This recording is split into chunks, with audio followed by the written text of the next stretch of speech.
राधे राधे भक्तों, जय श्री हरिदास। पाप मोचनी एकादशी व्रत की कथा के बारे में आज हम इस वीडियो में आपको जानकारी देंगे। तो चलिए कथा शुरू करते हैं। पाप मोचनी एकादशी 18 मार्च दिन शनिवार को है।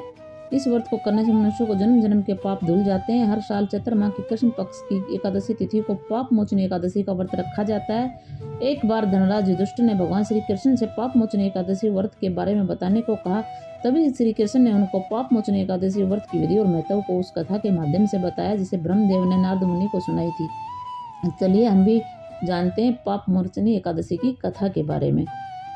एक समय की बात है, चित्ररथ नामक वन में देवराज इंद्र देवताओं और गंधर्वों कन्याओं के साथ घूम रहे थे।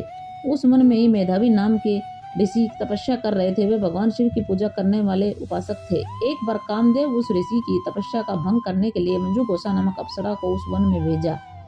मेधावी ऋषि युवा थे। वे इस अप्सरा के नृत्य संगीत और रूप पर मोहित हो गए। वे दोनों रति क्रीड़ा में लीन हो गए। ऐसे उनके जीवन के 57 साल बीत गए। एक दिन मंजुघोषा ने मेधावी ऋषि से वापस देवलोक जाने की अनुमति मांगी। तब मेधावी ऋषि को ध्यान आया कि वे तो वन में तपस्या करने आए थे और उस अप्सरा के कारण पथ से विचलित हो गए।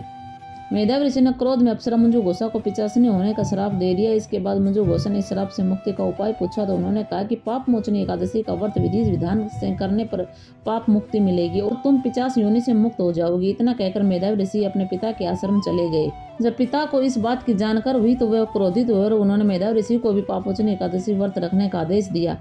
जब चैत्र कृष्ण एकादशी तिथि आई तो मंजुघोषा ने भी विधि विधान से पाप मोचनी एकादशी का व्रत रखा और भगवान विष्णु की पूजा की। इस व्रत के पुण्य प्रभाव से मंजुघोषा पिशाच योनि से मुक्त हुई और फिर वह स्वर्ग लोक को चली गई। मेधावी ऋषि ने भी ये व्रत रखा और अपने पापों से मुक्त हो गए। इस प्रकार से जो व्यक्ति भी पाप मोचनी एकादशी का व्रत रखता है उसके सारे पाप धुल जाते हैं और वह पाप मुक्त हो जाता है। राधे राधे भक्तों, तो यही कथा थी। आपको अगर ये कथा अच्छी लगी हो, वीडियो अच्छा लगा हो तो वीडियो को लाइक एंड शेयर जरूर करना। राधे राधे जरूर लिखना। जय श्री हरिदास।